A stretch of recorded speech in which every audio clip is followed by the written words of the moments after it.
Good morning, everybody, and welcome to our Friday live reading for Friday, May 22nd. Before we get started, I'm just going to give a shout out to my mother, whose birthday is today. It is her 85th birthday, so happy birthday, Mom. And we hope to have 3 guests on today. We've had a little bit of technical difficulty bringing Graham J. Darling on, so hopefully he will be on by the time he gets to read. But we have here Christian Walter, who's all the way over in Basel, Switzerland. And we have Oak Morse, who's way down in Houston, Texas. So welcome, guys. First of all, just to remind everybody that you can put your comments and questions into the YouTube chat, and Mel will relay those to us, and we will have our authors answer those. So any questions you have for these guys, please pop them up in the chat. And so Christian Walter is a German author who works across multiple genres. He lives in Switzerland, but also spent time in the United States and Mexico. He's a graduate of Bible Paradise and Taos Toolbox, and his story was Wolfdog Son, which appeared in our summer issue last year. So, Christian, welcome. Thank you. Thanks for having me. Well, our pleasure.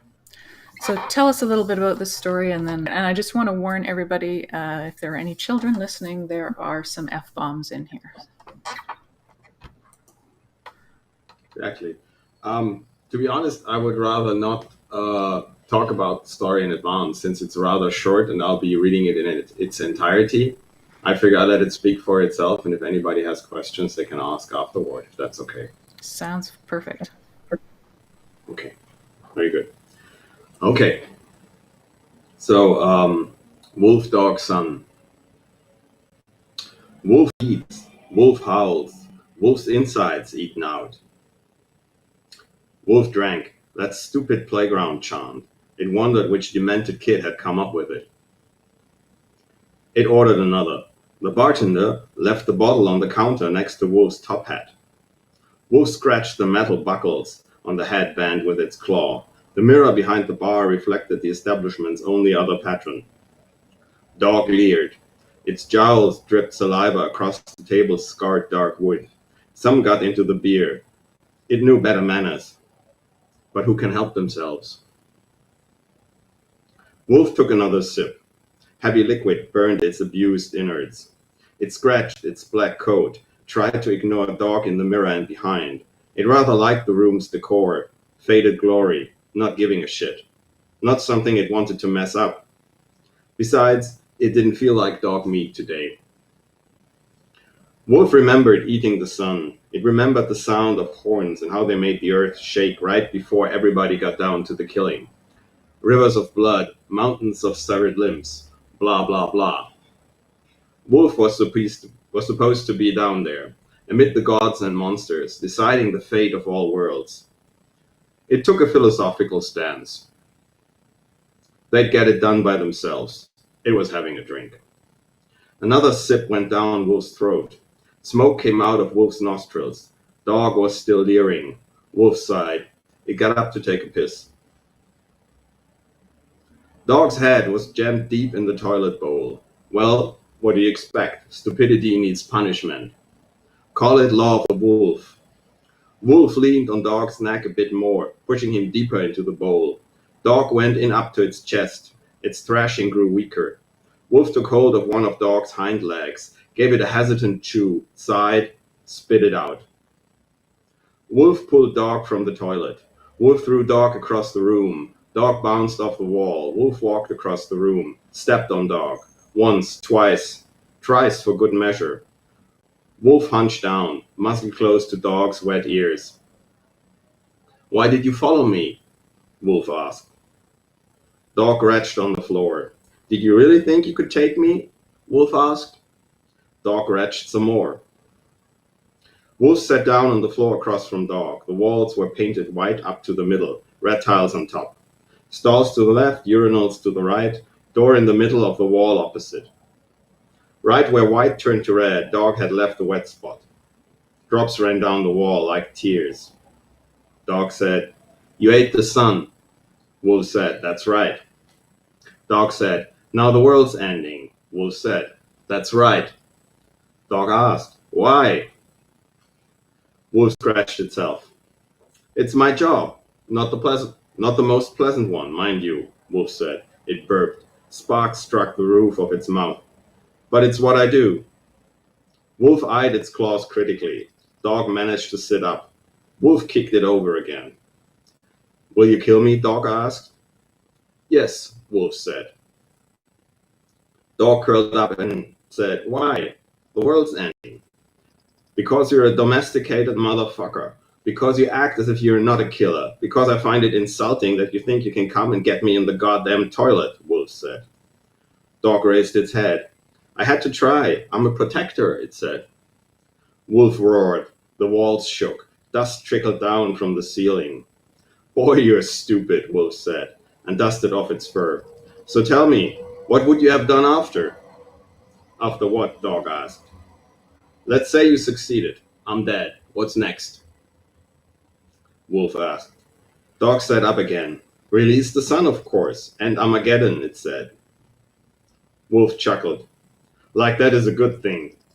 It leaned in a bit. "You realize it has to happen. People took it as far as they could. Now it's a mess they can't fix. They long for this. Tabula rasa. Once everybody's dead, we start over. Like last time. You know that." "No, I don't. And how would you know? You always end it in winter when you're depressed. Everyone knows that. You don't give a shit about people," Dog said. Wolf stared at Dog through slitted eyes. He hated the taste of dog meat. It made him want to vomit. Dog jumped.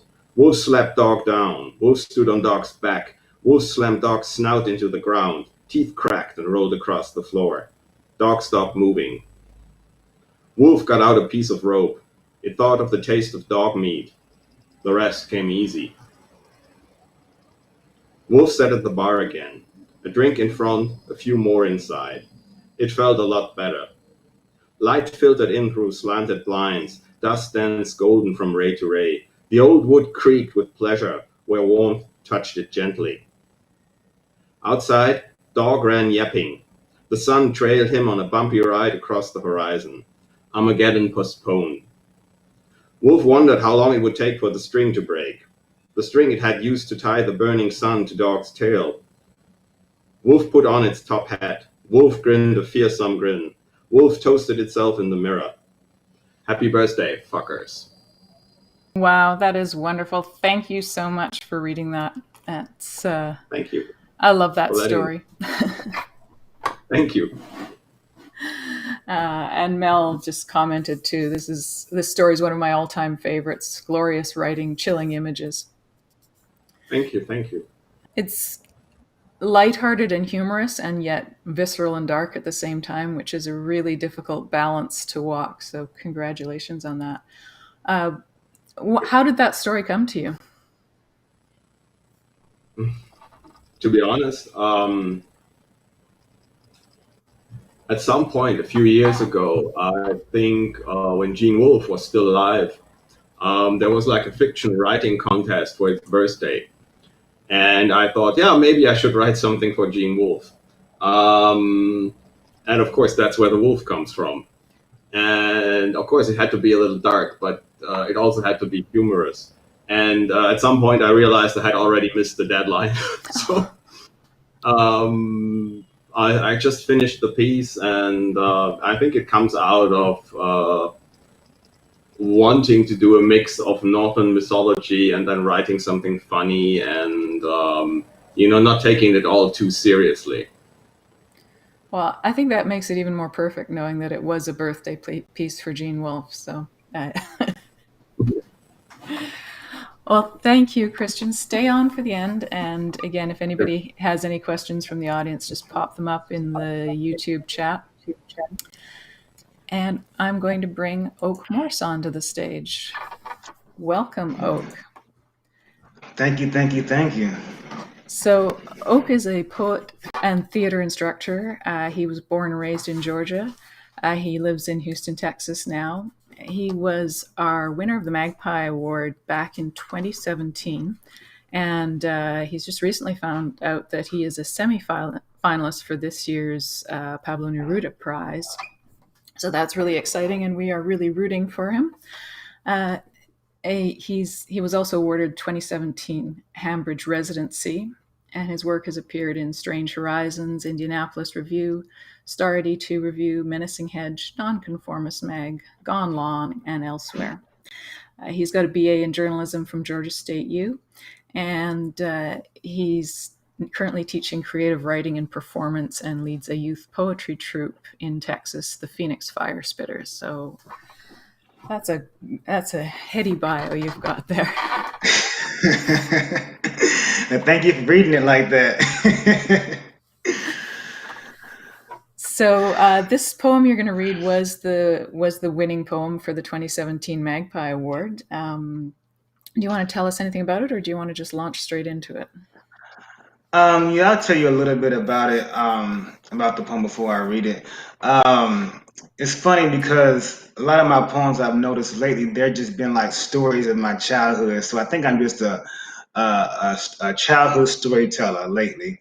But this poem is just like that one. And what I wanted to do in this particular poem was I really wanted to bring people into the world that my brother and I kind of experienced. It was kind of sometimes it's hard to explain like your childhood. That's why we're writers to explain that kind of stuff. And I wanted to just kind of immerse people in the world because even at a young age, I knew that a lot of stuff that we were doing was not traditional and normal as people in the neighborhood or friends and counterparts.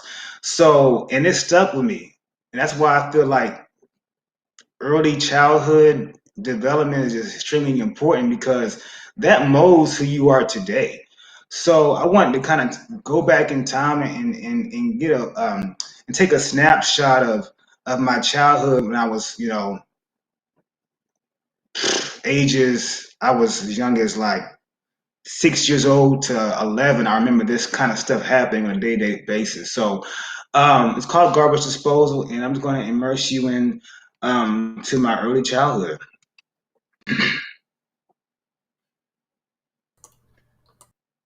We wake up earlier than the sparrows to sanitize the house as if it doesn't already smell like bleach. We scrub the invisible ring around the tub. We Windex the glass so we can see straight through it.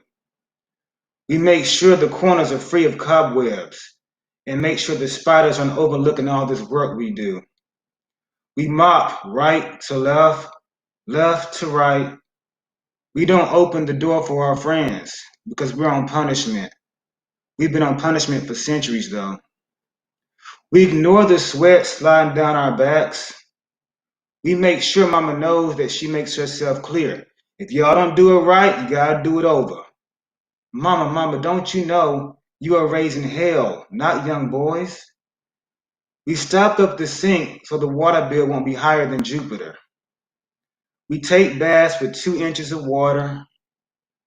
We scrub ourselves down to our chromosomes. We brush our tongues as if it's going to eliminate this sour taste we have in our mouths that we have about mama. We pick up big stuff off the floor so it won't tear up the vacuum or she'll tear our butts up. Switches we have to hand pick ourselves. We put elbow grease on the baseboards. We put pep in our step. We act like we want to keep a roof over our heads. If we don't, we won't have a roof over our heads. Mama, remember, you're raising young boys. We turn the coffee pot off when it starts to scream. We slice a hole in the middle of our fried bologna. We make sure we only use one thin slice for our sandwich. We make sure we don't use too much butter because times are too hard. We warm up leftovers from ages ago. We grate the cheese as if it's going to grate this lifeless life into pieces. We peel potatoes like they're diamonds, making sure we don't cut off too much of the essential. We remove the rocks from the rest of the dry beans. We splash a tablespoon of vinegar in almost every dish. We keep stirring so nothing sticks to the side of the pot. We put a lid on the pan like we hope to put a lid on mama's mouth. We try not to let any grease fly out the pan. If we do, we use a tiny bit of detergent to wipe it up. We better not open that door either because we're still on punishment. We preheat the oven and imagine one day we'll burn this place down. We clean as we go. We let the meat marinate long enough. We poke the center with a fork to make sure it comes out clean, all while trying not to let the heat out the oven. We make sure the top is golden brown like it has a tan. We fan out the smoke alarm like we're trying to fly out this hellhole. We put our heart and soul in the casserole. We set the table. Now, whose turn is it to bless the food? We better eat everything that's on our plates. We make our stomachs into garbage disposals. We unset the table. We use as little aluminum as possible because it has to last the next lifetime. We freeze food hoping it would disappear. We watch our hands shrivel up like prunes as we wash all the dishes. We let the pot soak for a long time, but make sure we wash it before we go to bed. We lay our heads down for another early morning of cooking, cleaning, and cursing. Mama, don't you know this is not the recipe for raising young boys? So that's that particular piece that I put together called Garbage Disposal. I just love that poem so much, and it's so moving to hear you actually read it. But yeah, go on. You have another one for us. So like you mentioned at the beginning, I'm from Georgia, and I moved to Houston, Texas 3 years ago to teach creative writing and performance. But a lot of times as a writer, when I read my work, I kind of reflect on a lot of my work kind of just exudes a lot of insecurity, a lot of deficiencies, a lot of just self-esteem issues. And one of the issues I felt I was going to run into as a teacher is being secure enough to teach students, because you step into a classroom, you have to be a leader. So I felt like I was not going to do the job to the best of my ability because I felt like I wasn't, that confident. So this poem I have to do next is called Excellence, and it's about my experience as a teacher. I want to be excellent. I want to live beyond the boundary. Blur the line between excellence and extraordinary. I want to be the motivation that I never was brought up with. Eyes wide open, ready for any challenge. I want to roll out of insecurity. Mount my own head up. Look at me on top of this dream. I want to be all that I can be, even when I cannot be. Groundbreaking. Stretching out the ceiling. Constantly contorting myself to new heights. Everything that the universe is missing, and do it for the winner in me. To conjure up positive things. To be my own example and leave breadcrumbs behind. I don't want to have to wait for no one to open no doors for me. I got my nails, I got my drill, man, I build mine. And sometimes life be like, not right now. And I'll be like, yeah, right. You see, I want my students to understand excellence like this. I want them to be colossal and courageous, much more than me, because underneath all this light, I get real cloudy sometime and I can't come back from it. Just the other day, one of my students wrote on their reflection that they had low self-esteem. I want to tell them I do too, and mine probably weighs more than you. I get real dark and down on my luck, and sometimes I feel like I'm inadequate, untalented, unmotivated, and I can't seem to get past the thresholds of my goals. And one of my goals is to be all I can be for them and for me. But my surplus of problems is getting to seep in. They move right on in and drink wine and stuff, and this is where I end up wallowing, down here in the underworld. So who am I to stand up in front of students to sing their praises when I can't even sing my own? How can I make them in the skyscrapers when I'm down here at ground zero? You see, what I'm coming to understand is insecurity is a black cloud and excellence is the clear skies behind it.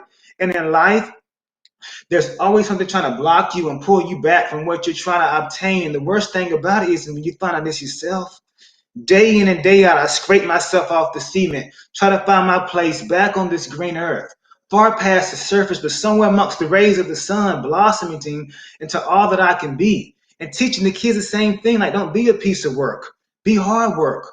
Don't be I had enough, be endurance, and keep rising and rising until heaven says, hell no, you can't get any higher. New title of this poem is, I want to be everything I instill in my students. But it's so hard because sometimes I feel like I'm the biggest kind of hypocrite that's stuck between a rock and a hard place. But I want to be stuck somewhere between honorary and off the charts, head in my own heart, leaving a trail behind to excellence.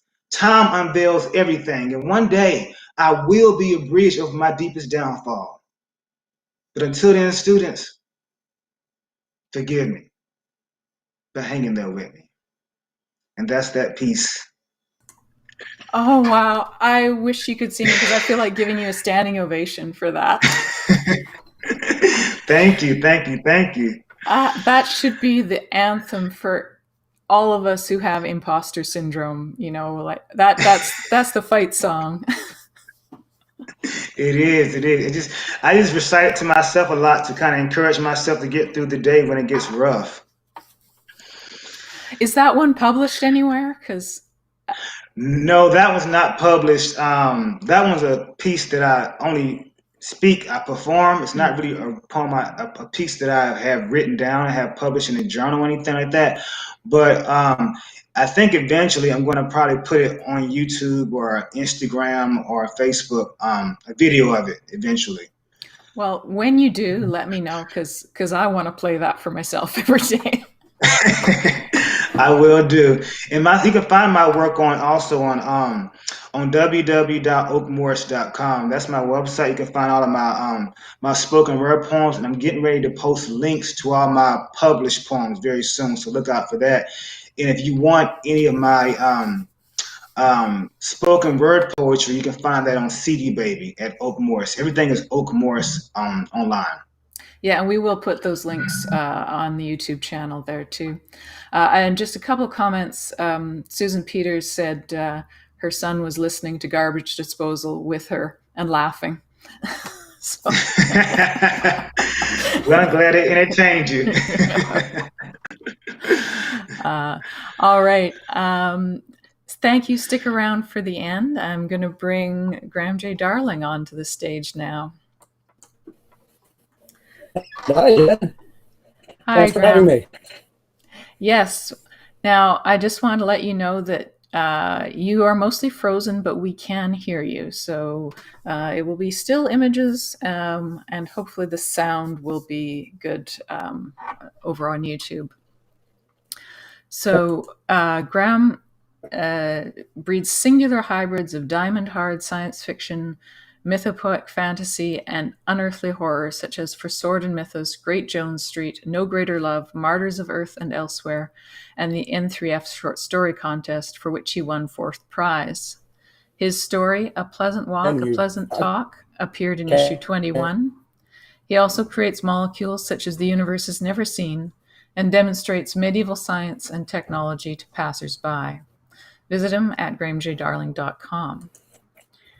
So,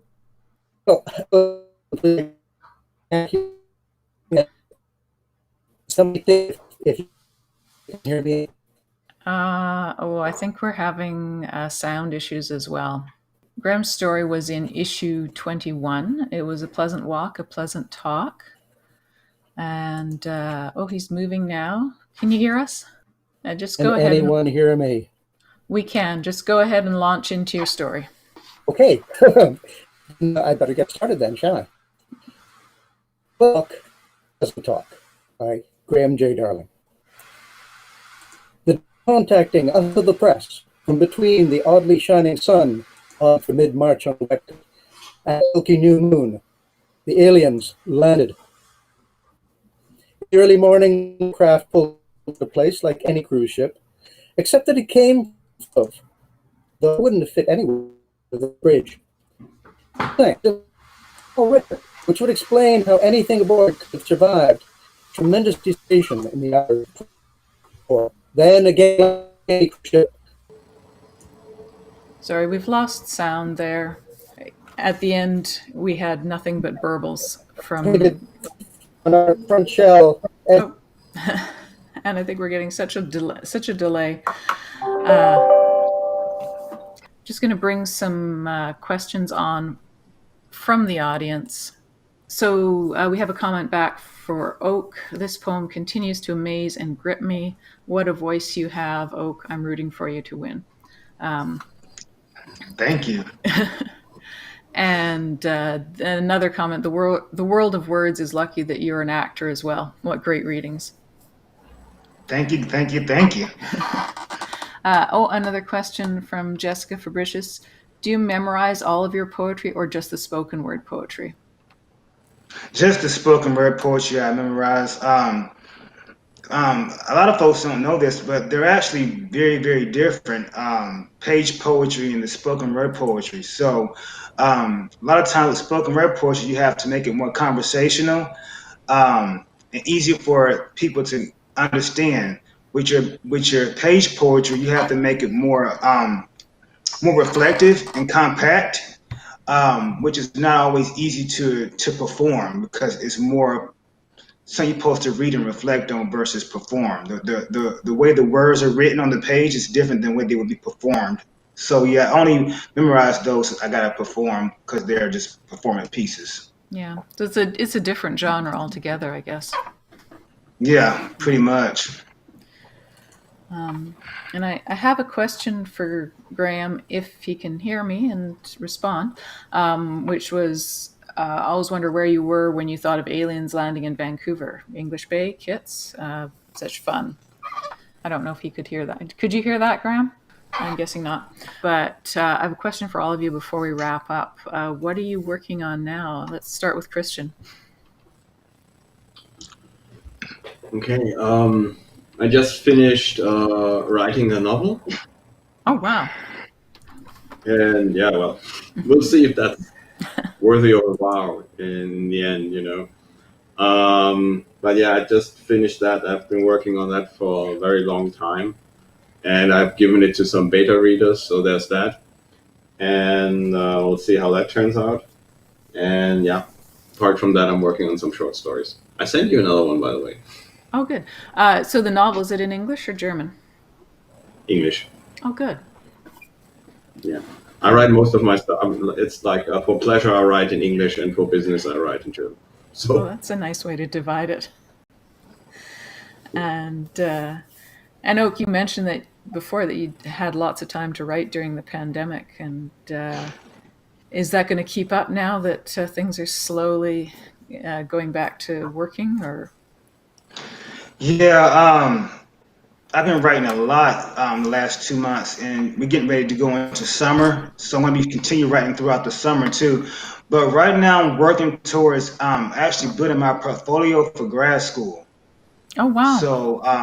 So a lot of these new poems that I've wrote the last couple of months, I want to just select the strongest pieces and put those in my application for the couple different creative writing programs. So I'm hoping to get into the University of El Paso.